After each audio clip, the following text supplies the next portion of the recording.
One of the biggest questions that we keep getting here at Chip Stock Investor is what semiconductor stock is cheap? What stock maybe hasn't run up yet? The answer is none. None of them. April and May was unprecedented.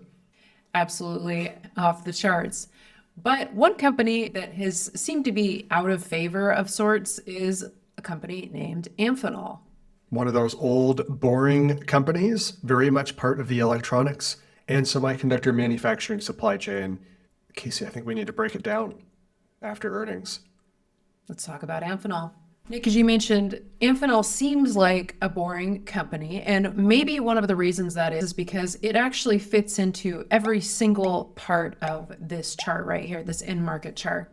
Of course, we're going to discuss how it fits into the AI infrastructure part of the economy. It has a large growing segment in that, but it also provides a lot of equipment and components to the end market's consumer, cloud and enterprise, and specifically auto and industrial being another part of Amphenol's business. And we'll break those down one by one here in just a moment, but here's a quick look. If you haven't seen some of our past work on Amphenol, here's the wide range of stuff that they manufacture. One of the world's largest manufacturers, about 350 facilities worldwide on every continent. They make various electrical connectors, antennas, and sensors. They have a printed circuit board segment, cables. Everybody is really hot on cables these days because of AI data center networking. They're not purple cables, but They're black in this picture, pretty boring, but we're talking about a boring business here. That's all right. And cable assemblies, including transceivers, optical business. That was the reason why they made a big acquisition of CommScope that they just finished a few months ago. Amphenol, I have an idea. If you're watching this, change your cable color to blue. It would be brilliant marketing. I'm biased, of course. I love neon, but if you could come up with some neon blue cables, It'd be all over. You'd crush the competition. But one of the caveats to this is as great of a manufacturing company Amphenol may be, they have best-in-class growth and operating margin. Amphenol is not an in-market products business. It's really at the mercy of its end-market device systems and network customers. and that's not necessarily a bad thing. Their sales by end market is maybe a little bit less diverse than in the past. The top middle pie chart is based on full year 2025. In the recent past, IT Datacom, or the data center business, AI data center infrastructure, was closer to a third of sales. The revenue by geography, pretty even split across North America and Asia. Strong operating margins, as you just mentioned, Casey, especially on a free cash flow basis. Fantastic free cash flow conversion for this business.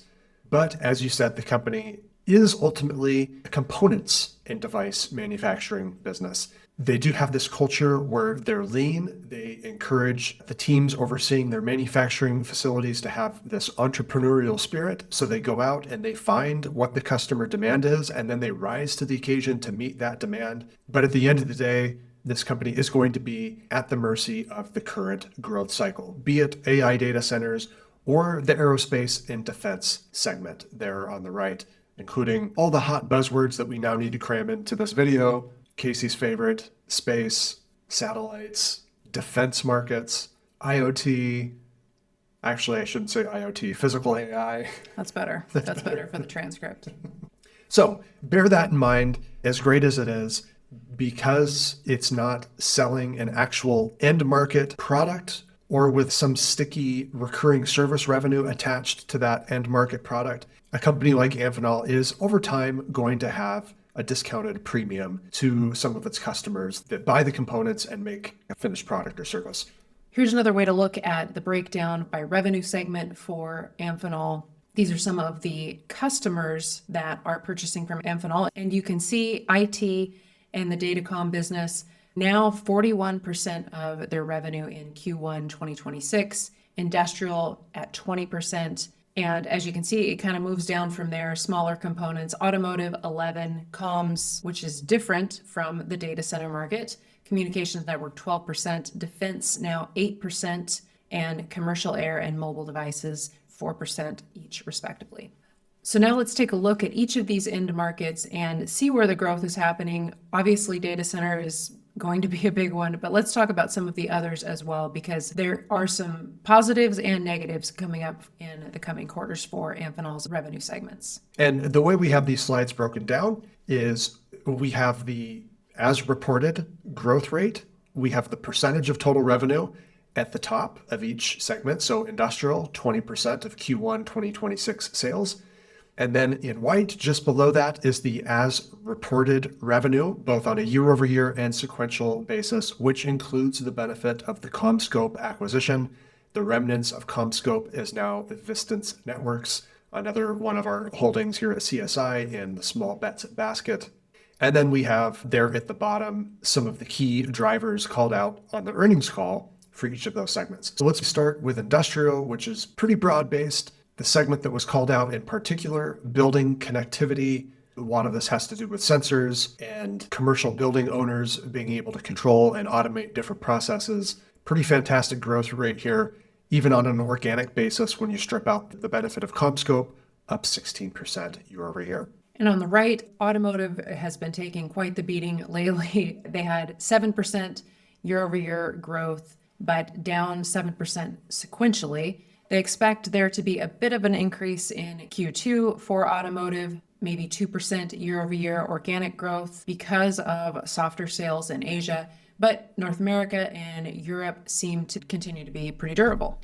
Let's jump to communications networks, 12% of revenue. This was a big one. This got a big benefit from really two acquisitions from the company formerly known as CommScope. First, they purchased a segment, a brand called Andrew from CommScope, and then they bought the CommScope and the brand name itself, and then the remnants rebranded to Vistance Network.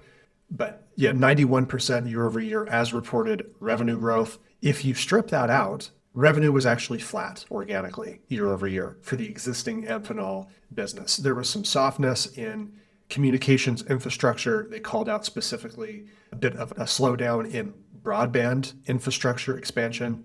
But overall, this communications networks, I do like this segment. I think it's interesting to see them make a pretty sizable acquisition in the sensor and connectors side. And as communications networks migrate into orbit, Amphenol has a lot of parts and pieces to help enable space-based communications as well. So this is a smaller segment, but one that I think in the years to come will probably pick up some pace and perhaps become a more meaningful, larger part of Amphenol.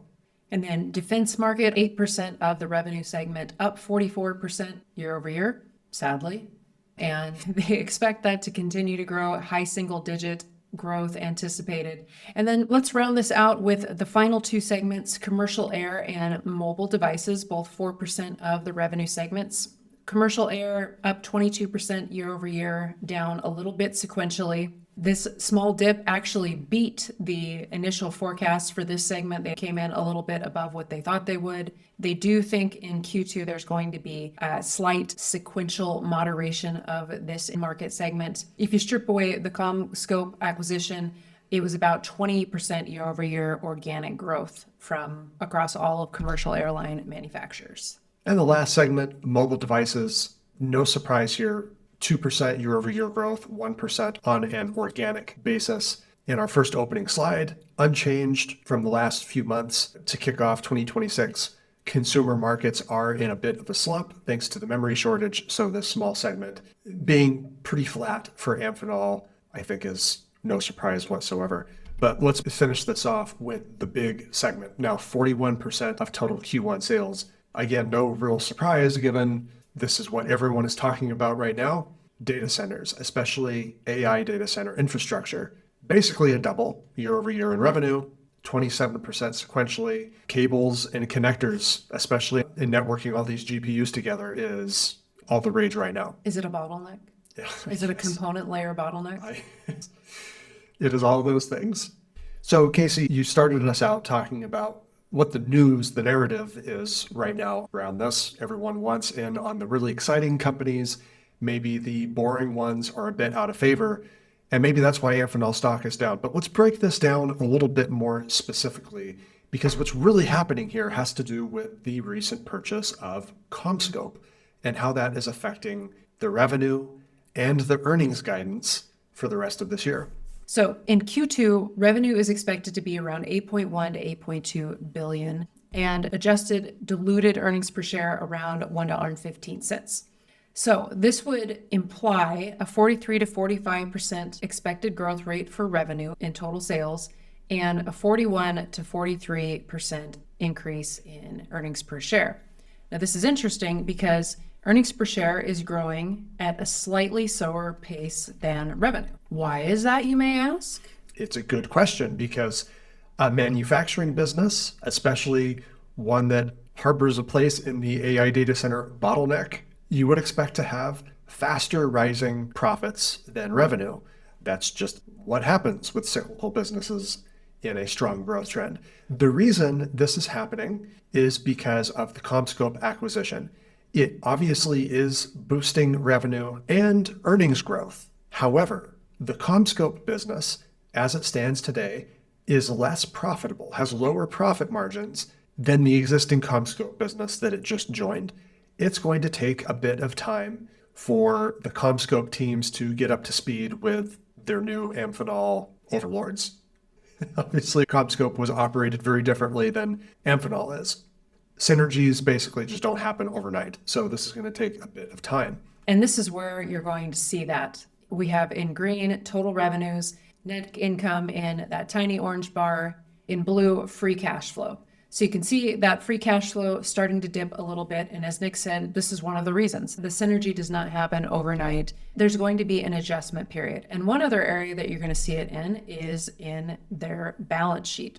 In orange, long-term debt that's spiked because of those acquisitions, and total cash in green, obviously going down a bit because they're also having to pay some interest payments. So that's going to affect profitability as well. Yeah, at the end of the day, this is just normal, especially for a couple of acquisitions like what just happened, but there you have it. We can strip away some of the narrative about bottlenecks and sector rotations and out of favor, risk on versus risk off. Structural shifts. One last item. We have some new features around this over on Semi Insider on the research dashboard, but we did run a reverse DCF scenario on Amphenol after this recent dip in the stock price post Q1 earnings. I'm using earnings per share weighted at 100%, 5 years average growth rate of 22%. Obviously, the average growth rate is going to be much higher this year and next because of the benefit of the acquisition, plus the AI data center bottleneck, boosting organic growth as well. And then a terminal growth rate of just 4% after that, lowered it down to 4 just because it's an old, boring manufacturing business.